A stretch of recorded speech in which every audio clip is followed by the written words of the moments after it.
Probably heard of Joanna the Mad, Spanish queen who was so crazy she dragged her husband's corpse around the country. What if I told you that story is a lie? Not the part about the corpse. Horrifyingly true. The madness? What if her insanity was a brilliant smear campaign, a vicious lie cooked up by the most powerful men in Europe, her own father and her son, to do the unthinkable, to steal her crown, lock her away, and erase her from power. This is a story of how a passionate queen's love was twisted into a weapon against her, a story of psychological torture, so complete it would make her a prisoner in her own mind and in her own castle for 46 years. Get ready, because these are the facts about Joanna of Castile that history textbooks were too afraid to tell you. Everyone says Joanna was obsessed with her husband, Philip the Handsome, and they're right. When she first met him, the attraction was so explosive they demanded a priest marry them on the spot, forgoing all royal ceremony. Their love was all-consuming, a fire that lit up the courts of Europe. But Philip wasn't just handsome. He was a serial cheater. And Joanna's love wasn't quiet or demure. It was a tempest. She would fly into rages, publicly confront his mistresses, and once she allegedly cut off a rival's hair with a pair of scissors. The court was shocked. A queen wasn't supposed to show such raw, messy emotion. But here's the part they don't tell you in school. Her enemies, including her own father, Ferdinand, watched this and saw an opportunity. They began spreading whispers. She's not just passionate. She's unstable, unpredictable, unfit to rule.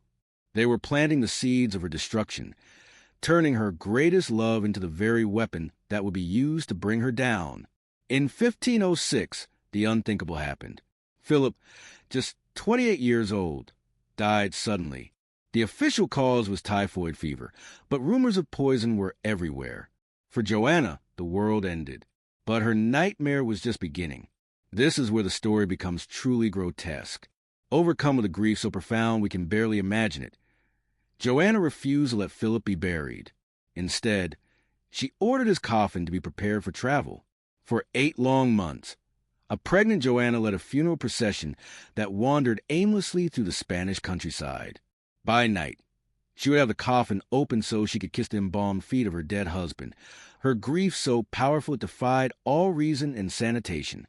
Imagine the horror.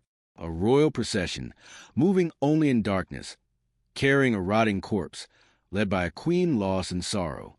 To her enemies, this wasn't a portrait of heartbreak. It was the ultimate proof. They pointed and whispered, "See, she is completely mad." They had the evidence they needed to make their move. Here is the sinister truth at the heart of this story. Joanna was the rightful queen of Castile. With Philip dead, she held immense power. Power that 2 men coveted above all else.